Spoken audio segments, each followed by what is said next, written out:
আসসালামু আলাইকুম গাইজ, এটা হচ্ছে আমার আর একটা ব্লগ। আর প্রতিনিয়ত আমি বাইক রাইড দেই, বাট হচ্ছে ব্লগ করি না বাইকের। কারণ হচ্ছে আমি মোটো ব্লগ হইতে চাই না। তখন খুব সকালে যাচ্ছিলাম আর ভাবতেছিলাম যে রাস্তাটা অনেক সুন্দর, বরাবরের মতোই আমার সেটা ভালো লাগে রাস্তাটা। যেতে যেতে সেই ক্লান্ত পথ, তবে এখানে গেলে আমার মোটেও কোনো ক্লান্ত মানে ফিল হয় না আর কি।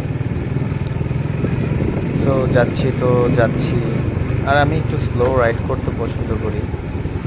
বাই দ্য ওয়ে, জায়গাটা হচ্ছে সাভারের একটা পাশের গ্রাম। সো এই জায়গাটা বিশেষ করে খুব সকালে ভালো লাগে, লাইক 4 থেকে 5 AM এরকম এরকম টাইপের। সো যারা হয়তো সাভারের আশেপাশে আছে তারা প্রায় এই জায়গাগুলোতে যায়, বা সাভারের রোডগুলো অনেক ভালো বাইক চালানোর জন্য, স্পেশাল ভিউগুলো খুব চমৎকার। সো আমি বরাবরের মতোই এই জায়গাগুলোর বিগ ফ্যান। যখন কুয়াশা আসে তখনও আমার আমার শীতের সকালেও কিছু ভিডিও আছে এখানে খুব ভালো ভালো। স্পেশালি এই জায়গাটায় আমি